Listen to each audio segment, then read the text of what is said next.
Yes, we are live now. Hello friends, this is Himanshi and welcome to let's learn. Discuss करेंगे child development and pedagogy यानी कि बाल विकास एवं शिक्षण शास्त्र पेडागोजी स्पेशल सीरीज है जिसमें कुछ 500 क्वेश्चंस हम डिस्कस करने वाले हैं जो कि सिलेक्टेड क्वेश्चंस होंगे। ऐसे क्वेश्चंस होंगे जो आपने कहीं देखे ही नहीं होंगे, आज से पहले बने ही नहीं होंगे, ऐसा कुछ नहीं होगा। बट क्वेश्चंस ऐसे होंगे जो पूछे जाते हैं ज़्यादातर, और ऐसे कॉमन टॉपिक्स जहाँ आप उलझते भी हैं आसान समझने की ही वजह से कंफ्यूज होकर के गलत आंसर करते हैं। ठीक है, तो आज है डे 4 है ना। ऐसे बिग बॉस नहीं चल रहा है बट ये लॉकडाउन चल रहा है तो मान लो एक प्रकार का बिग बॉस है। ठीक है, तो क्वेश्चंस डिस्कस करते हैं। कल सेशन नहीं हुआ था, आज सेशन है और अब डेली हुआ करेगा इसी एनर्जी के साथ। होपफुली आप सभी बेहतर होंगे, घर पर होंगे, पॉजिटिव होंगे और अपनी अपनी सेहत का ख्याल रखिए। दिमागी वाली जो मानसिक है उसका ज़्यादा ख्याल रखिए। इस टाइम पे इतना प्रेशर और नेगेटिविटी बनती जा रही है माहौल में। ठीक है, तो बिल्कुल बिल्कुल बिल्कुल चलिए स्टार्ट करते हैं। ध्यान रखिए, स्टार्ट करते हैं आज का सेशन फुल एनर्जी के साथ। कुछ 30 क्वेश्चंस रहेंगे और लास्ट तक जो 30 के 30 क्वेश्चंस है पूरा एक सेट को आप अटेम्प्ट कीजिए। कुछ क्वेश्चंस आपको बहुत ही बेहतरीन कुछ चीजें सिखाने की कोशिश करेंगे, है ना। चलिए स्टार्ट करते हैं। सभी को गुड इवनिंग, नमस्कार, राम राम, सत श्री अकाल, अस्सलाम वालेकुम, what ever you feel connected with. अब बीच में कोई कमेंट कम लिया जाएगा कमेंट, ठीक है। डिस्कस करते हैं, टॉपिक पर आते हैं, है ना। काम पर आते हैं, काम पर। काम की बात मैंने की ही नहीं, ये मेरा। आगे चलते हैं। एक मंद गति से, क्या है इसको, क्या बीमारी आ गई। एक मंद गति से सीखने वाले बालक को जरूरत होती है। भाई मंद गति मतलब कि स्लो लर्नर ये कह सकते हैं, धीरे धीमे सीखता है।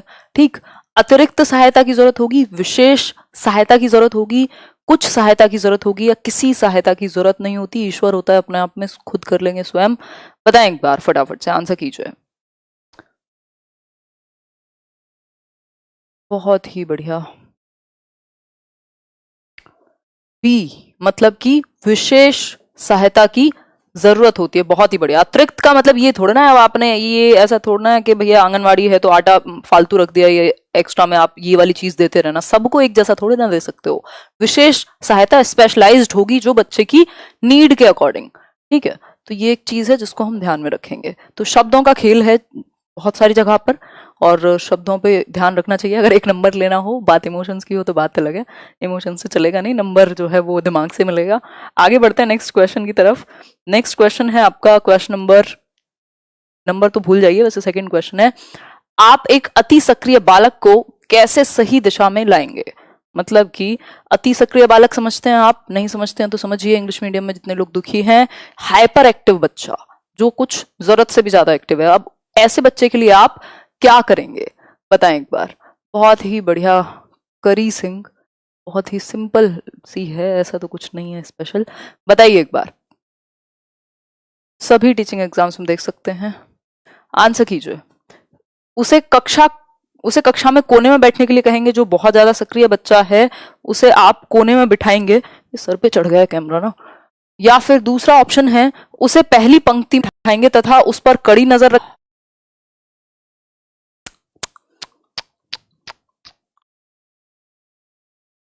हाँ चल गया भाई, ठीक है ठीक है। इंटरनेट का इशू है आज, काफी देर से मैं ट्राई भी कर रही थी। देखो एक बार आंसर क्या होगा, उपरोक्त में से कोई नहीं। नोटा वाला जो ऑप्शन है आप प्रेस कर सकते हैं, नन ऑफ दी अबव। ठीक है, क्यों? क्योंकि अति सक्रिय, क्या चाहता है भाई ये इंटरनेट। अति सक्रिय बालक की अगर हम बात करें जो हाइपर एक्टिव है, तो उस केस में आप उसे ना तो कोने में बिठा देंगे साइड में, ना आप उसे पहली पंक्ति में बिठाकर उस पर कड़ी नजर रखेंगे, मतलब क्या आप हिटलर हैं, या फिर उसे शामपट आदि साफ करने का काम देंगे। इन तीनों एक्टिविटीज से बच्चे की लर्निंग पे कोई खास अंतर पड़ नहीं रहा, उसको आप एक तरीके से प्रताड़ित कर रहे हैं ये काम करके। तो क्या करेंगे आप, छोटे छोटे ऐसे इंटरेस्टिंग टास्क वगैरह दे सकते हैं जिससे उसका जो ध्यान है वो एक जगह थोड़ी देर के लिए टिक सके, क्योंकि ये बहुत देर तक अटेंशन को एक जगह पर नहीं रोक सकता। इसलिए आप क्या करेंगे, ऐसी ऐसी एक्टिविटीज, छोटे छोटे ड्यूरेशन के टास्क उसको असाइन करेंगे जिससे उसका इंटरेस्ट बने और धीरे धीरे उसकी अटेंशन इंक्रीज हो। ठीक है बात। आगे बढ़ जाएंगे नेक्स्ट क्वेश्चन की तरफ। नेक्स्ट क्वेश्चन क्या कहेगा देखेंगे फटाफट से। कक्षा 5 के न्यून दृष्टि वाले बच्चे को, भाई जिसकी जो दृष्टि है वो न्यून है, मतलब ठीक से देख नहीं पाता बच्चा, प्रॉब्लम है, दृष्टि बाधित कह सकते हैं। जो कम देख पाएगा बच्चा, उसके लिए आप क्या करेंगे? पहला है कक्षा में विशेष बर्ताव करना चाहिए, मतलब क्या पैर नीचे, मतलब पैर ऊपर सर नीचे कर देंगे, या फिर निम्न स्तर के कार्य के लिए माफ करना उचित है, मतलब कि ठीक है आप कहेंगे यार तूने अच्छा काम नहीं किया, चल ठीक है कोई बात नहीं, तू तो कमजोरी है। या फिर इंग्लिश मीडियम वाले दुखी ना हो, सिर्फ 10 दिन की ये सीरीज है जिसमें से आगे 7-8 दिन ही बचे हैं, तो कोऑपरेट कीजिए। नेक्स्ट है कक्षा में सामान्य रूप से बर्ताव करना चाहिए एवं ऑडियो सीडी के जरिए सहायता प्रदान करनी चाहिए। भाई आप क्या है एक नॉर्मल व्यवहार करेंगे क्लासरूम में और ऑडियो सीडी का इस्तेमाल करेंगे जिसमें वो ओरल जो तरीका है, मतलब जिससे वो सुन सके, ओरल नहीं ओरल जो तरीका है जिससे वो सुन सके अपने ओरल सेंसेस का यूज करके, उसके दैनिक कार्य में उसके माता पिता तथा मित्रों की सहायता करनी चाहिए। आंसर क्या होगा? सी होगा। बच्चा जो है, इंक्लूसिव एजुकेशन का मतलब है आप हर प्रकार के बच्चे को इंक्लूड करते हैं, समावेशी शिक्षा में समावेशन करते हैं हर प्रकार के बच्चे का, चाहे उसको कोई भी समस्या हो, अपने मेथड में बदलाव लाके, ना कि बच्चे में बदलाव करके। ठीक है, तो एक जनरल बच्चे की तरह उसको भी एक बच्चा ही मानेंगे, भाई ऑब्वियसली बच्चा है और हम सभी अलग अलग तरह के होते हैं, तो इसमें कुछ ये नहीं है कि हीन है या कुछ भी है।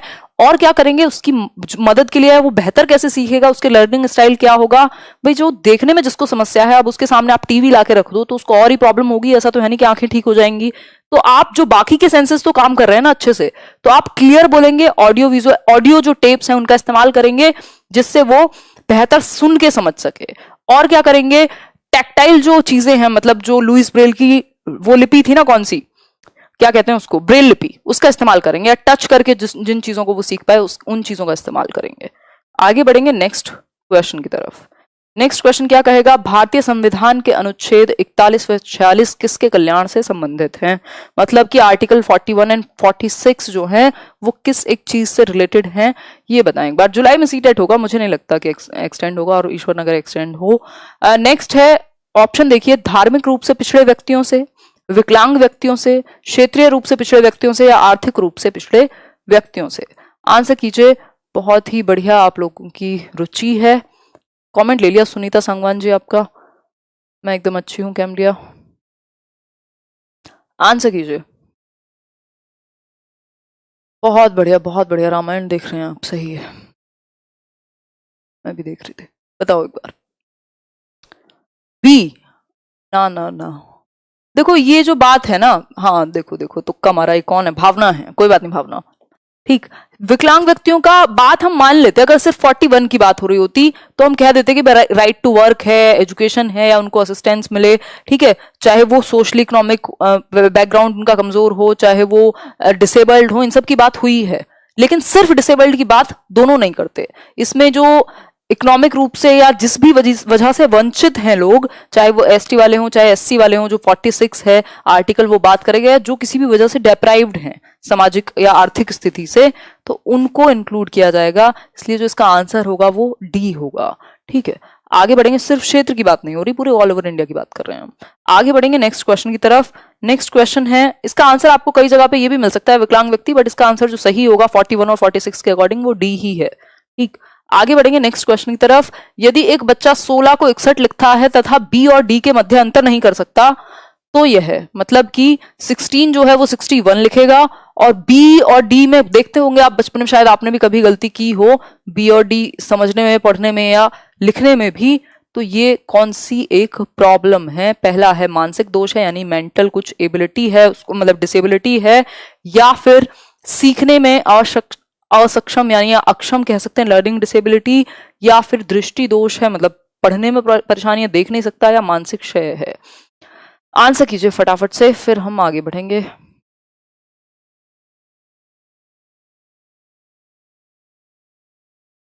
बहुत ही बढ़िया, 1700 लोग देख रहे हैं, 600 लोगों ने लाइक किया है, दिल से धन्यवाद आप लोगों का। दिमाग से हो सकता है वैसे, तो अपना काम है नहीं कुछ, मतलब हार्ट का काम है ब्लड पंप करना, बाकी तो हमने कहानियां बनाई हुई हैं। आंसर कीजिए फटाफट से। बी ऑप्शन, मतलब सीखने में अक्षम, बिल्कुल। लर्निंग डिसेबल्ड कह सकते हैं, लर्निंग डिसेबिलिटीज होती है ना, एलडी जो होती है, उसमें से क्या है? ये डिसलेक्सिया है बच्चे को, और सबसे ज्यादा क्वेश्चन डिसलेक्सिया पे ही पूछे जाते हैं। अब आप कहेंगे वो तो पढ़ने से संबंधित होता है, तो लिखने में गलती क्यों है? भाई जो पढ़ेगा गलत, अगर कोई 16 को 61 पढ़ेगा तो 16 थोड़ा ना लिखेगा, 61 ही लिखेगा फिर तो पढ़ने की वजह से जो लिखने में भी प्रॉब्लम आ सकती है। तो राइटिंग पर भी चला जाता है, लेकिन मेनली जो है ये रीडिंग डिसऑर्डर है। जब वर्ड्स को पहचानने में उसको प्रॉब्लम हो रही है, यानी बी को डी, है ना, ये इसको आपका 100 को वॉज, मतलब उल्टा ये रिवर्स कर सकता है चीजों को। ठीक है, तो ऐसा नहीं है कि लिख नहीं पा रहा, लेकिन चीजें जो है वायरिंग खराब है, तो सीखने में अक्षम कहेंगे। ठीक है, जो वही इस ईशान अवस्थी है, इसी का एग्जाम्पल है। बहुत ही बढ़िया जिन्होंने लाइक कर दिया। क्या क्या हुआ, क्या बीमारी आई, कौन है? ता, नहीं नहीं, ये ताने कहाँ, कौन से ताने युवराज, क्या है यार, ये तो पन है ना, ऐसे आपके एंटरटेनमेंट के लिए, ऐसे कोई ताने वाने, क्या क्या कैसी बात करते हो है? व्यक्तियों की शारीरिक बीमारियों में क्या मोहल्ले की औरतों की लड़ाई हो रही है कि मजाक करते हो यार। व्यक्तियों के शारीरिक बीमारियों में कितनी प्रतिशत तक दबाव की भूमिका महत्वपूर्ण है, ये बताएं, है ना। आंसर कीजिए फटाफट से।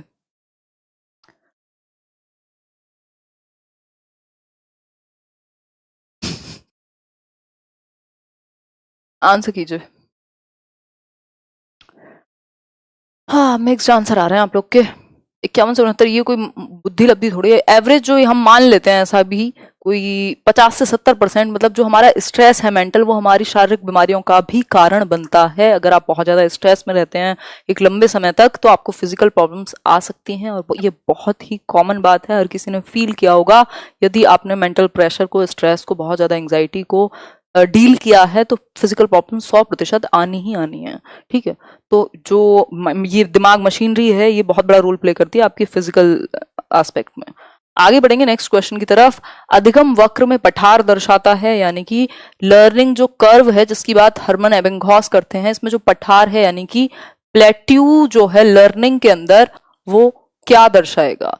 पहला है विलोप को, पुनर्बलन, स्वतः पुनः प्राप्ति, या फिर आपका शून्य अथवा नगण्य सुधार। आंसर कीजिए फटाफट से। मैं बेहतर हूं अभी, बहुत ही बढ़िया, सही है सही है सही है।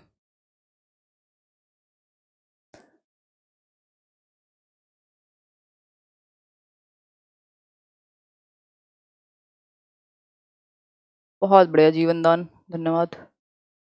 आंसर कीजिए। अरे यार, प्लेट्यू जो होता है उसका मतलब है शून्य अथवा नगण्य सुधार। लर्निंग वाला वीडियो देखिए, लेट्स लर्न पर पड़ा हुआ है। जीरो अथवा कह सकते हैं कि नो प्रोग्रेस, जीरो और नो प्रोग्रेस। यहाँ पर भाई प्लेट्यू कब बनेगा?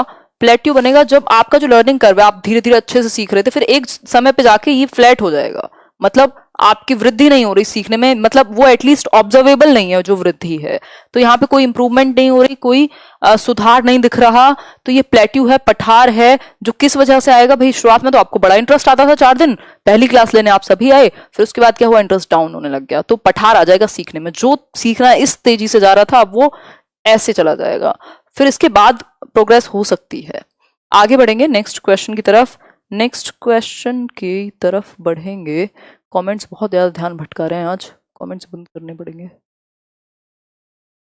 धन्यवाद लवली पांडे।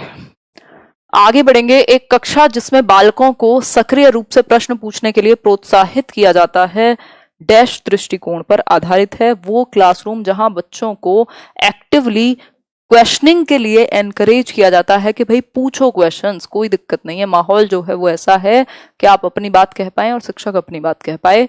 तो इस विषय में ये कौन से स्कूल ऑफ साइकोलॉजी का एक थॉट है, कौन लोग हैं, कौन सा वाद है जो इस चीज को प्रमोट करेगा कि भैया बच्चे क्लास में क्वेश्चनिंग कर सकते हैं?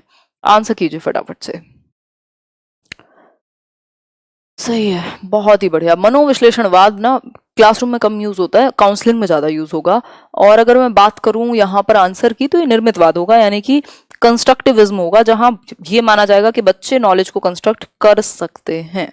ये ह्यूमन साइकोलॉजी की बात ज्यादा करेगा। ठीक है, तो आंसर होगा क्या? कंस्ट्रक्टिविज्म, जिससे पियाजे, वाइगोस्की, ब्रूनर ये सब बिलोंग करते हैं। नेक्स्ट क्वेश्चन की तरफ चलेंगे। नेक्स्ट क्वेश्चन क्या कहेगा जरा देखेंगे थोड़ा सा। सीखने की विशेषताएं हैं, यानी कि कैरेक्टरिस्टिक्स ऑफ लर्निंग। तो लर्निंग अपने आप में इंपॉर्टेंट है। सार्वभौमिकता यानी यूनिवर्सल होगा, जो सीखना है वो यूनिवर्सल होगा, सभी लिविंग बीइंग्स में लर्निंग होती है, चाहे वो प्लांट्स ही क्यों ना हो, है ना। लर्निंग सभी में होती है, यूनिवर्सल है, चाहे आप अमेरिका में रहें, यहाँ रहें, कोई और आप हो, एक पशु हो, वो भी सीखता है। यानी लर्निंग यूनिवर्सल है, सभी लिविंग बीइंग्स में होती है। निरंतरता यानी कि कॉन्टिन्यूटी में होती है लर्निंग, आप निरंतर रूप से सीखते रहते हैं कॉन्टिन्यूअसली जीवन पर्यंत। बात तो ठीक है, उपयुक्त में से कोई नहीं तो सही नहीं होगा, क्योंकि ऊपर के दोनों ही सही हैं। तो आंसर क्या हो जाएगा? सी हो जाएगा सिंपली आंसर। ठीक है, नेक्स्ट क्वेश्चन पर बढ़ेंगे। नेक्स्ट क्वेश्चन है आपका, समस्या के अचानक समाधान की वकालत करने वाले सिद्धांत का नाम है। यानी समस्या के अचानक समाधान मतलब कि एकदम तुरंत तुरंत समाधान, sudden solution of a problem, sudden solution of a problem. क्या कौन सी थियरी है ये? फटाफट से बताएं। संक्रियात्मक अधिगम है, सूझ का सिद्धांत है, प्रत्यक्ष एवं भूल का सिद्धांत है, या फिर फोर्थ ऑप्शन अनुबंधन का सिद्धांत है? बताएं एक बार।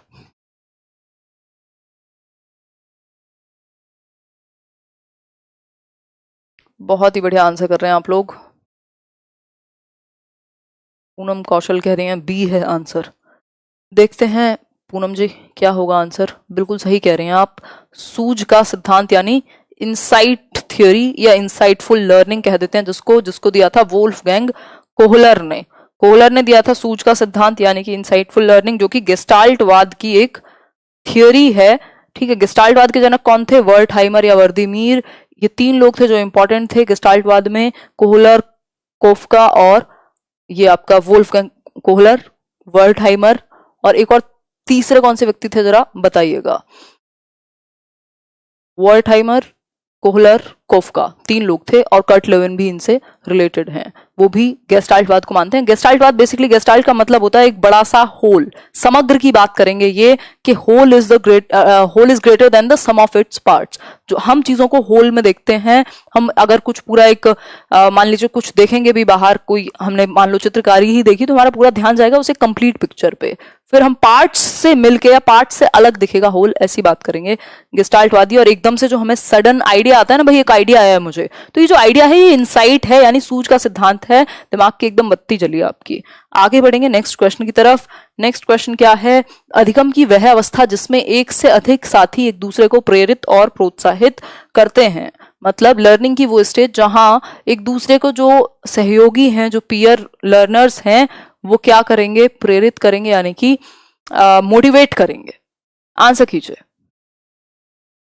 बहुत बढ़िया पूजा जी, बहुत ही बढ़िया, सही है सही है। नहीं, टीम टीचिंग होती है जब जिसमें बेसिकली टीचर्स जो है मल्टीपल टीचर पढ़ाएं आपको एक कोर्स के अंदर या एक क्लासरूम के अंदर। मान लीजिए, चलो आपके टर्म में अगर एग्जांपल लें कि सीटेट है या कोई भी एक मान लीजिए कोई इंस्टीट्यूशन ही है, वहां एक सब्जेक्ट के 2 टीचर हैं, 3 टीचर हैं, दैट इज टीम टीचिंग। कि जो टॉपिक्स हैं वो बढ़ जाएंगे, बच्चे जो हैं उनके लिए अलग अलग ऑप्शंस अवेलेबल होंगे, और आप चूज कर सकते हैं, या जो जिन टॉपिक्स पर ज्यादा अधिकार है वो उतना अच्छे से उसको करा सकते हैं। टीम टीचिंग होती है जिसमें मल्टीपल टीचर्स काम करें। यहाँ पे टीचर्स की बात नहीं हो रही, ये बात हो रही है अधिगमकर्ताओं की, जहां एक दूसरे को वो क्या करते हैं? प्रेरित करते हैं, प्रोत्साहित करते हैं। तो ये सहयोगी अधिगम है, कोऑपरेटिव लर्निंग है, जहां वो कोऑपरेट करके, कोलैबोरेट करके साथ में एक दूसरे को प्रेरित करेंगे, सीखेंगे। ठीक है आंसर। तो जो ऑप्शन है वो सी है। याद मत करिए, मत चीजों को समझिए जिस तरह। फिर है जिज्ञासु और मुक्त विचारधारा, फिर है स्व जागरूकता यानी कि सेल्फ अवेयरनेस, यानी, और फिर है उपरोक्त सभी। आंसर कीजिए फटाफट से। बहुत ही अच्छा रिस्पॉन्स है आपका रत्नेश जी। आप जैसे जो महान लोग हैं, हम बहुत खुश हो जाते हैं सभी लेट्स लर्न पर उन लोगों को देख के जो एकदम उत्साहित रहते हैं, एकदम जैसे अभी वो लास्ट क्वेश्चन था, प्रेरित करते हैं एक दूसरे को। आंसर कीजिए फटाफट से। बहुत बढ़िया यादव। आंसर क्या होगा? उपरोक्त सभी। उपरोक्त सभी कैसे? इफेक्टिव मतलब एक अच्छा स्टूडेंट कह सकते हैं भाई, जो सेल्फ डायरेक्शन दे सके खुद को कि भाई इतने टाइम में मुझे ये करना है, लॉकडाउन है तो क्या हुआ, ये चीजें निपटा लूंगा पढ़ के, इस तरीके से पढ़ूंगा, 2 घंटे ये काम करूंगा, 4 घंटे खेलूंगा, 5 घंटे फोन में लगूंगा। मतलब इस तरीके से उसको मैनेज करना है, खुद को डायरेक्शन देना है। जिज्ञासु और मुक्त विचारधारा, ऐसा ना हो आप रिजिड हो, मतलब जो बात आपको अच्छी लगे अगर वो करे कोई तो बहुत अच्छा, आपको वाह वाह करो आप। और अगर आपके पॉइंट ऑफ व्यू से थोड़ी सी कोई अलग बात करे या कुछ नई विचारधारा डिस्कस करे तो आपका जो दिमाग है वो बंद हो जाए ढक्कन, और आपको लगे यार ये इंसान मूर्ख है, जो मैं मानता हूं वही सही है। आपको फ्लेक्सिबल होना पड़ेगा चीजों को लेकर के, चेंजेस के अकॉर्डिंग। तो आप क्यूरियस हैं, जानने के इच्छुक हैं, उस हिसाब से आप चेंज भी होते हैं टाइम के साथ। स्वयं जागरूकता का मतलब है सेल्फ अवेयर। सेल्फ अवेयर मतलब कि खुद के इमोशंस को लेकर के, खुद की फीलिंग्स को लेकर के, खुद के इंटरेस्ट्स को लेकर के, खुद के एप्टीट्यूड को लेकर के, मतलब अपने आप को लेकर के जो अवेयर है, खुद को बेहतर तरीके से जान पाए, है ना। अब जरूरी तो नहीं है जैसा आइंस्टाइन ने कहा कि भैया मछली को कहोगे कि उड़ने लग जा तो वो जीवन भर मर जाएगी, वो तो यही सोचते हुए कि मैं कितनी कैपेबल नहीं हूं, इनकैपेबल हूं। ठीक, तो ये एक बात हुई। आंसर क्या होगा? डी होगा। नेक्स्ट क्वेश्चन की तरफ बढ़ेंगे। नेक्स्ट क्वेश्चन क्या है? एक बहुत ही अच्छा सा क्वेश्चन, थोड़ा बड़ा है। एक कॉलेज जाने वाली लड़की, ये पूछा हुआ है राजस्थान टेट में पेपर 2 के अंदर। एक कॉलेज जाने वाली लड़की ने फर्श पर कोट फेंकने की आदत डाल ली है। मतलब वो स्कूल से आती है, बहुत सारे बच्चे, या हम भी बचपन में शायद कभी किया हो, मुझे नहीं याद। ठीक, तो इस केस में ब्रजेंद्र जी हो जाएगा 2-4 दिन में। बाकी वीडियो कोर्स जो रिकॉर्डेड है वो मिल ही रहा है अभी उधर करियर पर। हाँ, तो एक कॉलेज जाने वाली लड़की ने फर्श पर कोट फेंकने की आदत डाल ली है। लड़की की मां ने उससे कहा कि कमरे से बाहर जाओ और कोट को खूंटी पर टांगो। लड़की अगली बार घर में प्रवेश करती है, कोट को हाथ पर रखकर अलमारी की तरफ जाकर कोट को खूंटी पर टांग देती है। यह उदाहरण किस चीज का है? ठीक है, आंसर कीजिए कौन सा एक किस चीज का उदाहरण है, कैसी ये लर्निंग है। ठीक है बात, बच्ची जो थी पहले वो कोट को, जो कोट पहन के जाती थी उसको उतार करके बेड पर डाल देती थी। माँ ने कहा है इसको अगली बार से ना खूंटी पर टांगना, तो वो अगली बार से आती है खूंटी पर टांग देती है। तो आंसर क्या होगा? आंसर होगा उद्दीपन अनुक्रिया अधिगम। स्टिमुलस क्या है? खूंटी है यहाँ पर, और एक बेसिकली स्टिमुलस के अकॉर्डिंग उसने रिस्पॉन्स दिया है जिसको कहा गया था उसकी माँ के द्वारा।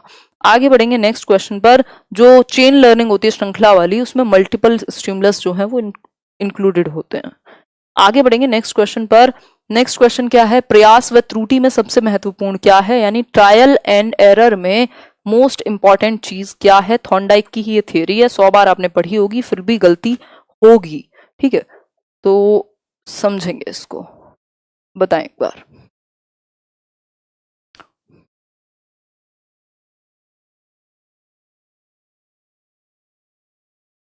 डी मतलब अभ्यास? नहीं जी, प्रयास एवं त्रुटि में सबसे इंपॉर्टेंट क्या है? आंसर जो है वो होगा लक्ष्य, यानी कि गोल। अगर गोल नहीं है तो प्रेरणा नहीं आएगी, अभ्यास नहीं होगा, रेडीनेस नहीं आएगी।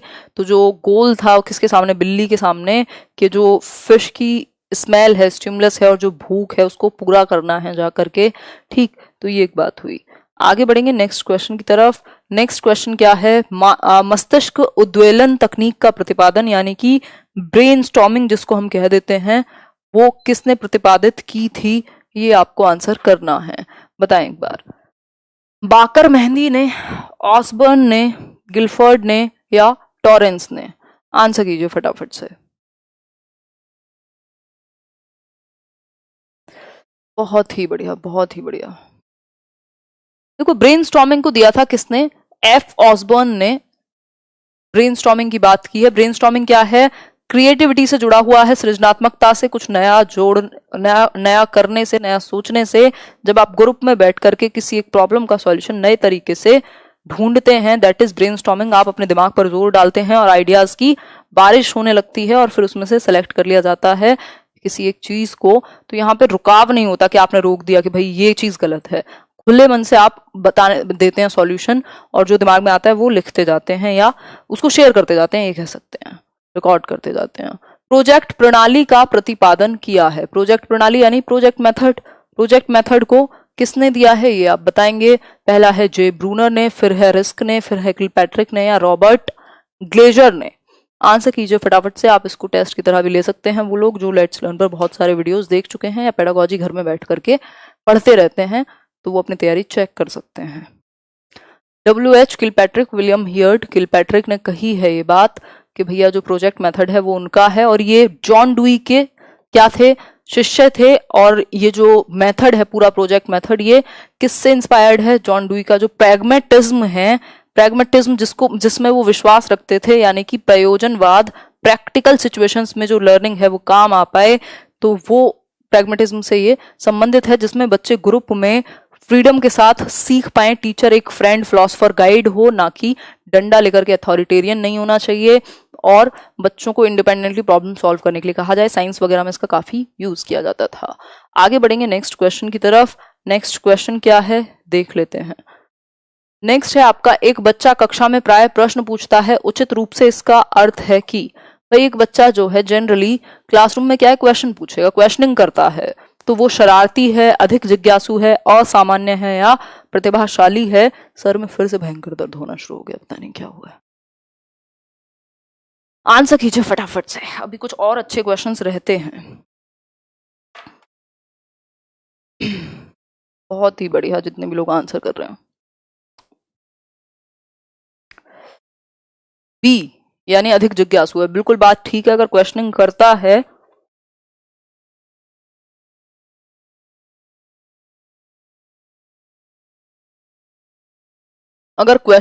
है बच्चा तो क्या होगा, जिज्ञासु है भाई, क्यूरियस है, जानना चाहता है। अब इसमें ऐसा हो सकता है कई बार आपको याद आएगा कि भाई कुछ बच्चे तो मजे लेने के लिए टीचर के क्वेश्चंस पूछते थे, बट ऐसा नहीं है। अगर आप डायरेक्शन सही देंगे चीजों को तो क्या होगा, आप उसको सही क्वेश्चन पूछने के लिए क्या करेंगे, धीरे धीरे प्रोत्साहित करेंगे, एक दिशा देंगे, तो बच्चा बेहतर सीखेगा। क्यूरियोसिटी की वजह से वो क्वेश्चंस पूछता है, और हम पॉजिटिव चीजें लेकर के चलते हैं। जो असामान्य चीजें होती हैं उनको ध्यान में रख करके क्वेश्चन नहीं किया जाता, जो जनरल और नॉर्मल सिचुएशंस होती हैं ह्यूमन लाइक, उनको हम ध्यान में रखते हैं। ठीक है, प्रतिभाशाली होगा ये जरूरी नहीं है ना कि सार्थक ही हो सारे क्वेश्चन, बहुत ज्यादा इंटेलिजेंट हो। प्रतिभाशाली की तो बहुत सारी प्रॉब्लम वो खुद भी सॉल्व कर लेता है, बहुत अच्छे लेवल के क्वेश्चन वो पूछेगा, जरूरी नहीं है कि हर क्वेश्चन पे वो पूछे। ठीक, तो क्यूरियस या ज्यादा क्वेश्चन पूछने का मतलब ये नहीं है प्रतिभाशाली है, बट क्यूरियस है, और क्यूरियस है तो प्रतिभा आ जाएगी भाई। ठीक है, आगे बढ़ेंगे नेक्स्ट क्वेश्चन की तरफ।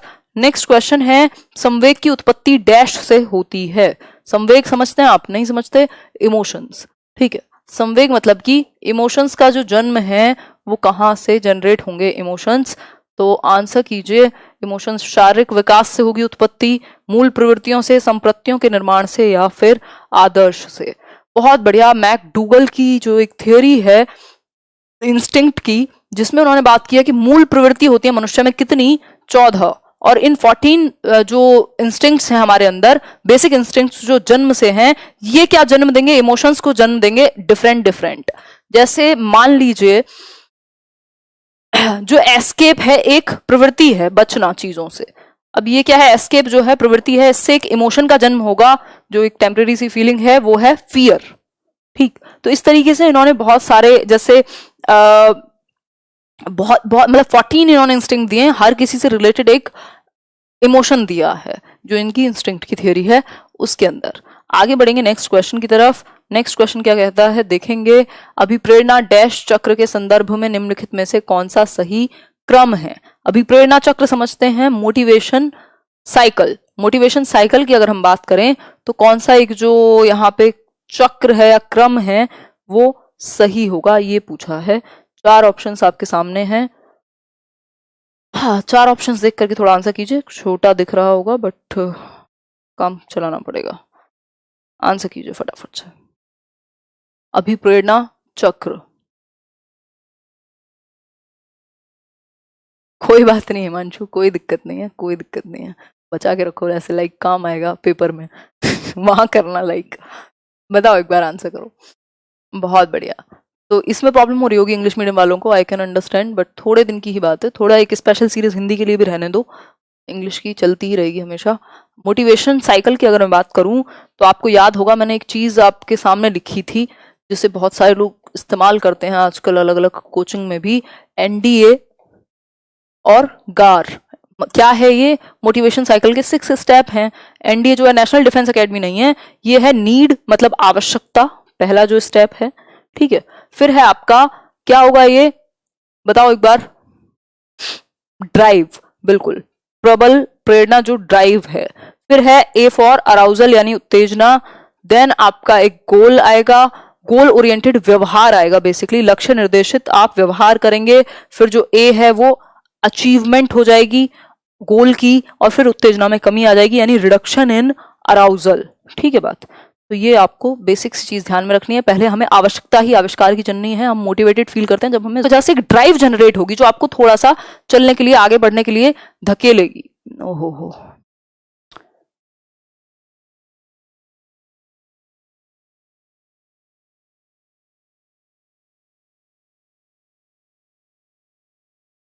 ठीक, जो आपको आगे धक्का देगी एक तरीके से, ड्राइव, जिसकी वजह से आप चलेंगे आगे। फिर अराउजल है। अराउजल मतलब आग, जैसे ज्वाला जल गई है बिल्कुल। ठीक, अब ये अराउजल आपको गोल डायरेक्टेड बिहेवियर करने की तरफ धकेलेगा कि आप सही दिशा में व्यवहार करें, फोन लेके ना बैठे रहें, पढ़ाई करें। ठीक, फिर है अचीवमेंट हो गया, आपको आपके गोल की सीटेट पास हो गया, D+ भी पास हो गया, एक नौकरी मिल गई। फिर उसके बाद जो रिडक्शन है इस अराउजल में, जो आग लगी थी इसको बुझा लिया जाएगा, कम कर दिया जाएगा, रिड्यूस हो जाएगी। अब ऐसा थोड़ा ना है कि आप जीवन भर फिर भैया बत्ती लगा के घूम रहे हो बहुत ज्यादा एकदम फुल फुर्ती के साथ। तो क्या होगा, उससे रिडक्शन हो जाएगा अराउजल में। अब आपको अराउजल की जरूरत नहीं, कोई और नीड आएगी तब आप उस तरीके से फिर से मोटिवेटेड होंगे। ठीक, तो ये था आसान भाषा में एक्सप्लेनेशन। आगे बढ़ेंगे नेक्स्ट क्वेश्चन पर। अभिप्रेरणा का प्रत्याशा सिद्धांत किसके द्वारा दिया गया है? अभिप्रेरणा का प्रत्याशा सिद्धांत यानी expectancy theory of motivation. Expectancy theory of motivation. Expectancy theory क्या है? विक्टर ब्रूम ने दी, मास्लो ने दी, हर्नबर्ग ने या स्किनर ने? आंसर कीजिए फटाफट से। बहुत ही बढ़िया, बहुत ही बढ़िया। आंसर क्या होगा इसका? आंसर होगा आपका विक्टर ब्रूम। देखो अब्राहम मैस्लो की हम ऑल्टरनेटिव्स चूज करते हैं कॉन्शियसली कि हम ये काम करेंगे अगर, तो इससे हमें ये एक रिजल्ट मिलेगा, और ये करेंगे तो ये चीज को अवॉइड कर पाएंगे, इसलिए हम करते हैं एक्सपेक्टेशन के अकॉर्डिंग हम परफॉर्म करते हैं और फिर हम उस चीज को गेन कर लेते हैं। क्रिएटिविटी जो होगी जिस व्यक्ति में, उसमें ये विशेषताएं पाई जाएंगी। हाँ, इस टाइम नेटवर्क इशू रहने लगा है। तो जिस व्यक्ति में क्रिएटिविटी होगी उसमें ये प्रॉब्लम्स कह लीजिए या कैरेक्टरिस्टिक कह लीजिए, ये पाई जाएगी। ये बताइए एक बार। बफरिंग अभी नहीं है, अभी क्लियर है यहाँ से जो रास्ता है आपका वीडियो देखने का। आंसर कीजिए। अंतर्मुखी जरूरी नहीं है इंट्रोवर्ट हो, भिन्न सोच जरूरी है। डाइवर्जेंट थिंकिंग तो पता ही होगा आपको, जो हम डिस्कस करते रहते हैं समय समय पर। अपसारी सोच, दिशाओं में सोच पाएगा ऐसा बच्चा, अलग अलग दिशाओं में कुछ नया नया। ठीक है, तो डाइवर्जेंट थिंकिंग यानी भिन्न सोच, सबसे अलग या थोड़ी सी अलग, जिसको हम कह सकते हैं सॉल्यूशन ओरिएंटेड कह सकते हैं। आगे बढ़ेंगे।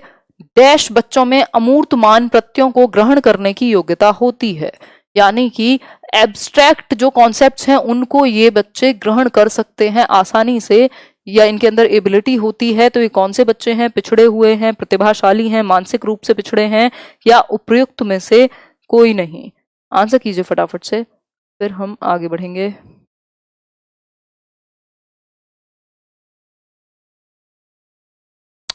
ओहो, एक मिनट एक मिनट एक मिनट।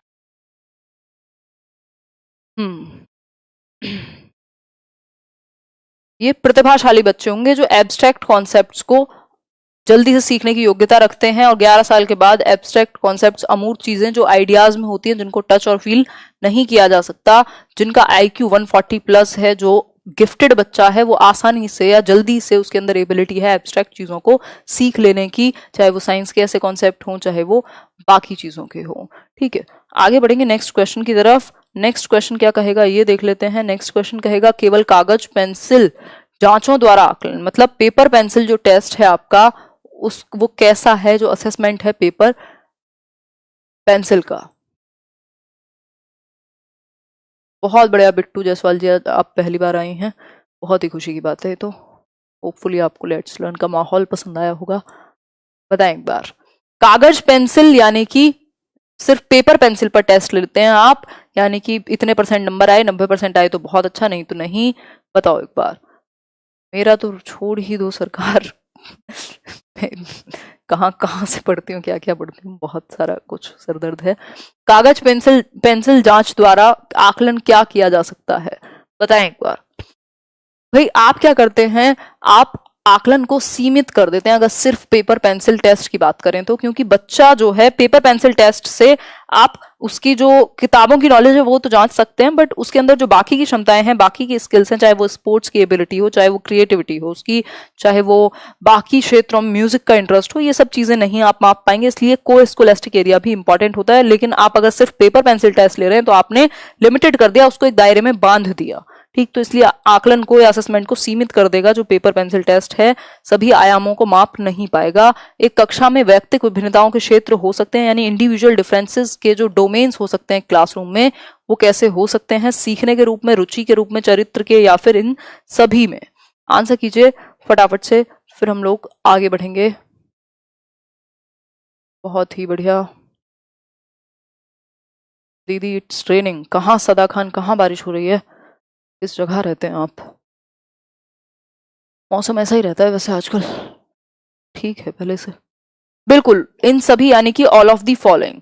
भाई आप लर्निंग की जो एबिलिटी है सब में अलग हो सकती है, हर इंसान इंटरेस्ट सबके अलग हो सकते हैं, जो पर्सनैलिटी है, जो कैरेक्टरिस्टिक है, कैरेक्टर है इंसान का, वो अलग हो सकता है, यानी इंडिविजुअल डिफरेंसेस इन सभी के बेसिस पे होते हैं। तो आंसर हो जाएगा इसका simple D answer, D option. आगे बढ़ेंगे नेक्स्ट क्वेश्चन की तरफ। अच्छा अभी और भी क्वेश्चंस हैं। क्वेश्चन है आपका, क्या सामाजिक अधिगम आरंभ होता है, यानी सोशल लर्निंग जो है वो स्टार्ट होगी कैसे? भीड़ से, अलगाव से, संपर्क से, दृश्य श्रव्य सामग्री से। तो सोशलाइजेशन, सामाजिकरण, समाज के तौर तरीके, नियम कानून, सीखने की चीजें, ये सब जो सीखते हैं आप समाज के संपर्क में आके सीखते हैं। अगर आप किसी के संपर्क में ही ना आए तो आप सोशलाइज्ड नहीं बनेंगे, आप सामाजिक नहीं बन पाएंगे, ना आप बोलना सीखेंगे, ना आप कुछ करना सीखेंगे, बैठे रहेंगे एक रूम में बॉक्स में बंद होकर के। जो ह्यूमंस होते नहीं है, ह्यूमन बीइंग क्या है, सोशल इन नेचर होते हैं, यानी हम सोशल बीइंग हैं, सामाजिक प्राणी हैं। इसीलिए अभी हम 21 दिन के लॉकडाउन में बहुत ही दुखी हैं, आंसू बहा रहे हैं घर पे बैठ के, क्योंकि हमें मौका नहीं मिल रहा सोशलाइज करने का, चार बातें करने का दोस्तों से। ठीक, तो संपर्क से। ठीक है, आगे बढ़ेंगे नेक्स्ट क्वेश्चन की तरफ। नेक्स्ट क्वेश्चन है आपका, निम्न में से किसको विद्यालय में सामाजिकरण की विशिष्ट अवस्था माना जाता है, यानी एक स्पेसिफिक या स्पेशल स्टेज है सोशलाइजेशन की विद्यालय के अंदर? पहला है किशोरावस्था, फिर है बाल्यावस्था, प्रौढ़ावस्था, या फिर शैशवावस्था। आंसर कीजिए, फिर हम लोग आगे बढ़ेंगे नेक्स्ट क्वेश्चन की तरफ। जो बाकी के सेशन है ना, ईवीएस के, इंग्लिश पेडागोजी, हिंदी पेडागोजी, उनको कर देंगे कंटिन्यू, होपफुली कल से ही देखते हैं अगर कुछ हो पाता है तो। बताएं एक बार। ए, नहीं नहीं नहीं, जो विद्यालय में इंपॉर्टेंट है दैट इज बाल्यावस्था, यानी कि यही चाइल्डहुड ही है, स्पेशली लेटर चाइल्डहुड, जब बच्चा स्कूल में जाएगा और स्कूल में जाकर के वो दोस्तों के साथ मिलेगा, लंच करना सीखेगा, एक दूसरे की बात मानना सीखेगा, कोई बच्चा रो रहा होगा उसको सुनेगा जाकर के, हर किसी की अपनी स्टोरी होती है, वो मिलजुल करके सोशलाइजेशन उनका बहुत बेहतर तरीके से एक स्पेशल या स्पेसिफिक वे में बहुत तेजी से बढ़ता है। तो आंसर क्या होगा इसका? B option. खेलना मिलना शुरू करते हैं बच्चों में। नेक्स्ट है, मूल्यों के वर्गीकरण में सम्मिलित नहीं है। मूल्यों के वर्गीकरण यानी क्लासिफिकेशन ऑफ वैल्यूज की अगर हम बात करें, वैल्यूज होती है ना हमारे अंदर के, भैया हम ह्यूमंस हैं तो हम किसी को परेशानी में ना देखें, चोरी ना करें, डकैती ना डालें, किसी का बुरा ना चाहें। सांस्कृतिक मूल्य जो हमारी कल्चरल वैल्यूज हमें मिली हैं, येन केन प्रकारेण धनार्जन का मूल्य, येन केन प्रकारेण धनार्जन का मूल्य है सामनाम दंड भेद से, बस धन अर्जित करने की इच्छा आपकी। नेक्स्ट है नैतिक मूल्य या फिर आध्यात्मिक मूल्य। नैतिक मतलब मॉरल वैल्यूज होती हैं हमारी कुछ, और कुछ हमारी स्पिरिचुअल वैल्यूज होती हैं। बात बिल्कुल सही है, लेकिन ये जो कहानी है जो कि आज के युग के लिए बहुत ही सार्थक है, ये इनके इन प्रकार जो है धनार्जन हो जाना चाहिए, चाहे हम सामने बेवकूफ बनाएं, किसी को बच्चा बोलें, किसी के लिए कुछ करें, बट धनार्जन जो है बैक एंड पे ये जरूरी है, बाकी सारी चीजें जाए तेल लेने। ठीक है, तो आंसर जो है वो बी है। और एडवर्टाइजिंग जो है वो बहुत बड़ा एक अपने आप में इंडस्ट्री है इस चीज के लिए। नेक्स्ट क्वेश्चन पर बढ़ते हैं, मतलब जहर भी बेच देंगे दिखा करके कुछ भी। नेक्स्ट क्वेश्चन की तरफ चलेंगे। नेक्स्ट क्वेश्चन क्या है, खेलकूद के जरिए बच्चों से किस प्रकार का विकास संभव है? खेलकूद में कैसे, कौन सा विकास होगा बच्चों का अगर हम बात करें प्ले की या स्पोर्ट्स की? तो आंसर कीजिए, परस्पर सम्मान की भावना, यानी कि परस्पर सम्मान की भावना का क्या मतलब है कि आप एक दूसरे को रिस्पेक्ट करना सीख पाएंगे, या फिर सहयोग एवं सामंजस्य यानी कि कोऑपरेट करें और एडजस्ट करना सीख पाए आप। सामाजिक गुण यानी सोशल जो एबिलिटीज हैं वो सीखेंगे आप, या उपयुक्त सभी? आंसर कीजिए, फिर हम आगे बढ़ेंगे। बहुत ही बढ़िया, बहुत सही, बहुत। डी, बिल्कुल। ये सारी चीजें हम खेल कूद में, यानी कि जो स्पोर्ट्स है स्पेशली स्कूल में, ये सारी चीजें सीखते हैं। हम टॉलरेंस सीखते हैं, हार जीत को एक्सेप्ट करना सीखते हैं, सोसाइटी में बहुत सारे सामाजिक गुण सीखते हैं, यानी कि उपरोक्त सभी इसका सही आंसर होगा। नेक्स्ट है क्वेश्चन, लड़का पैदा होने के लिए उत्तरदायी क्रोमोसोम्स यानी कि गुणसूत्र की हम बात कर रहे थे अभी 1-2 दिन पहले। 23 पेयर होते हैं टोटल ह्यूमन बींग्स में, और टोटल अगर इन टोटल देखें नंबर्स का तो 46 क्रोमोसोम्स यानी गुणसूत्र होंगे। लड़का पैदा होने के लिए, यानी कि अगर आपको मेल चाइल्ड चाहिए या बॉय चाहिए, तो उसके लिए जो क्रोमोसोम्स होंगे वो कौन से उत्तरदायी होंगे? तो हमने एक चीज पढ़ी थी, मदर हुई ये, और ये हैं फादर। फादर में जो क्रोमोसोम्स होते हैं वो होंगे XY, और यहाँ पर जो होंगे वो XX होंगे हमेशा। यहाँ से X ही जाएगा क्योंकि सेम है। यहाँ से अगर X गया तो गर्ल, अदरवाइज XY, अगर Y जाता है तो ये बॉय चाइल्ड होगा, यानी कि मेल चाइल्ड होगा, लड़का होगा, यानी कि C ऑप्शन हो गया सिंपल सही आंसर। अगर यहाँ पे गर्ल का पूछा होता यहाँ तो आप ये जो डी ऑप्शन है इसके साथ चले जाते अगर लड़की का पूछा होता। इसमें गलती नहीं करनी है, बहुत ही लड्डू क्वेश्चन है 1 नंबर का। आगे बढ़ेंगे, ये आई थिंक लास्ट ही है। क्वेश्चन है आपका, वंशानुक्रम के संदर्भ में गलत कथन निम्नलिखित में से कौन सा है? यानी कि हेरिडिटी के एस्पेक्ट में अगर हम पूछें, हेरिडिटी के कुछ विशेषताओं के बारे में अगर आपसे बात की जाए, तो कौन सा एक जो कथन है वो सही नहीं है, ये आपको यहाँ पहचानना है। आंसर कीजिए फटाफट से, बहुत ही बढ़िया आंसर कर रहे हैं आप लोग। ये बफरिंग का पता नहीं क्या इशू है, यहां से तो नहीं है। आंसर कीजिए, लास्ट क्वेश्चन है आज के लिए, फिर बताइएगा आउट ऑफ 30 कितने ठीक हुए। इसका आंसर बहुत सारे लोग गलत कर रहे हैं, ठीक है, आंसर बहुत सारे गलत कर रहे हैं। आंसर क्या होगा? आंसर होगा इसमें रुचि यानी इंटरेस्ट, अभिवृत्ति यानी एप्टीट्यूड, पसंद यानी कि फिर से चॉइस, नापसंद डिसलाइक्स आपकी, मस्तिष्क की संवेदनात्मक भावनाएं यानी कि आपका इमोशनली कैसे आप चीजों को अडेप्ट करते हैं, ये सारी चीजें समावेशित होती हैं। तो ये सारी चीजें सिर्फ हेरिडिटी गवर्न नहीं करती, इसमें एनवायरनमेंट का भी बहुत बड़ा रोल होता है कि आपका इंटरेस्ट, लाइक्स, डिसलाइक्स, ये जो हम धर्म के नाम पे लड़ते रहते हैं, मरते रहते हैं, काटते रहते हैं एक दूसरे को, कहाँ से आया? ये हेरिडिटरी नहीं है ये, ठीक है, ये सोसाइटी ने भरा है, ठीक। तो एनवायरनमेंट का अंतर है इस चीज में, ये कह सकते हैं। तो जो आंसर है वो डी होगा, ये नहीं है। बाकी चीजें पूर्ण तरीके से आपकी आनुवांशिकता से जुड़ी हुई हैं, जैसे शारीरिक गठन, जो फिजिकल आपका स्ट्रक्चर है वो आपकी हेरिडिटरी कैरेक्टरिस्टिक्स की वजह से ही ज्यादा, क्योंकि कुछ क्षेत्र में हेरिडिटी ज्यादा जोर देती है, ज्यादा इंपॉर्टेंट रोल प्ले करती है। लिंग का निर्धारण हम समझते ही हैं भैया, लिंग का निर्धारण मतलब बच्चा लड़का होगा या लड़की, ये जो बात है ये कहाँ से आई है? ये हेरिडिटी से आई है, क्रोमोसोम्स के टाइम पे, जो बेसिकली फर्टिलाइजेशन के टाइम पे ये चीज निर्धारित हो जाएगी। फिर है यह जुड़वा बालकों के जन्म में योगदान देता है, बिल्कुल सही बात है, हेरिडिटी की वजह से ट्विंस हो पा रहे हैं, एनवायरमेंट से तो हो नहीं सकते। तो आंसर क्या होगा आपका? डी होगा। बाकी के तीनों का में जो प्रभाव है वो ज्यादा हेरिडिटी का है, ना कि एनवायरमेंट का। तो हेरिडिटी के विषय में कौन सी बात गलत है? D option. आपके लाइक्स, डिसलाइक्स, एप्टीट्यूड, हर चीज जो है सिर्फ और सिर्फ हेरिडिटी से नहीं, एनवायरमेंट से भी प्रभावित होती है। तो ये थे कुछ 30 क्वेश्चंस। अगर आपको सेशन पसंद आए तो आप वीडियो को लाइक शेयर तो कर ही सकते हैं, और साथ में सबसे पहले आप बता करके जाएंगे आउट ऑफ 30 आपने क्या तीर मारे आज, यानी कि कितने ठीक हुए आपके क्वेश्चंस। अगर बाद में भी ज्वाइन किया तो भी आप देख करके बता करके जाएंगे नीचे कमेंट सेक्शन में। तो धन्यवाद आप सभी का जुड़ने के लिए। वीडियो अगर पसंद आया हो, अगर आपको कुछ सीखने को मिला हो, तो आप लाइक शेयर और सब्सक्राइब चैनल को कर सकते हैं अपनी श्रद्धा के अनुसार। मतलब अपनी श्रद्धा तो नहीं होगी, बट ठीक है, जिनकी भी होगी, ठीक बात। तो यहाँ तक का काम करेंगे आज, और होपफुली आपको सेशन जो है पसंद ही आया होगा, ठीक है। मैम न्यू स्टूडेंट, बहुत बढ़िया राजू सोनी, मैं क्यों खुश। थैंक्स अ लॉट मैम जी, धन्यवाद संध्या। 26 सही हुए हैं, बहुत बढ़िया। शाहरुख, रूबी कह रही हैं 22 सही हुए हैं, 24 सही हुए हैं, आरती कह रही हैं 25 तक, 20 से ऊपर हैं अगर, तो स्थिति ठीक है, क्योंकि कुछ तो हिंदी मीडियम इंग्लिश मीडियम के चक्कर में भी गलत हो जाते हैं कई बार, है ना।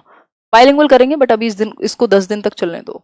आपकी बहुत बड़ी फैन हूँ, हम सब लर्नर्स हैं, और बहुत अच्छा लगता है आप लोगों से जुड़ करके, और धन्यवाद जया। 17 तो थोड़ी चिंता की बात है, तैयारी कीजिए थोड़ी और, पढ़िए पेडागोजी को, कॉमन टॉपिक्स हैं, है ना, सीखिए हर रोज कुछ नया। चलिए बहुत बढ़िया, गुड नाइट। कल मिलेंगे, कल 9 बजे तो मिलेंगे ही, और पॉसिबल हुआ अगर तो उससे पहले मिलने का प्रयास करेंगे। ठीक है, 9 बजे तो पक्का मिलेंगे, ये सीरीज कंटिन्यू रखेंगे। अब hello Himanshu ma'am, I am new. अच्छा Renu ji, to let's learn I request you to please upload a marathon session in English also. English में बहुत सारे मैराथन सेशन हैं, कर दिए जाएंगे अपलोड, टेंशन मत लो, बहुत समय है हमारे पास। वॉइस अच्छी है जी, धन्यवाद अंजलि जी, इसमें मेरा कोई योगदान नहीं है, ये ऐसी मिली थी मुझे तो कोई बात नहीं, ठीक है। धन्यवाद फिर भी आपका ना। ऐसे जाति धर्म और क्या क्या बोले जो कैरेक्टरिस्टिक्स कुछ कुछ, इनमें हमारा क्या योगदान है, कुछ नहीं। तो हेलो हिमांशी एक्वायर किए हैं। Hello Himanshi ma'am, I am new to let's learn, I request you to please upload a marathon session in English also. करेंगे करेंगे। अदर चरण स्पर्श जी, बस ऐसे बहुत ही ज्यादा धन्यवाद, नाम निकल गया आपका। हाँ बारिश हो गई, हाँ चलिए टेक केयर, ध्यान रखिए अपना और खुश रहने की कोशिश कीजिए। मुश्किल टाइम है बट निकल जाएगा, और सोशल जो डिस्टेंसिंग है उसका पालन कीजिए, ध्यान रखिए। करियर विल पर जब भी होंगी बता दिया जाएगा, परसों मैं डिस्कस कर पाऊंगी, अभी तो बंद है परसों तक।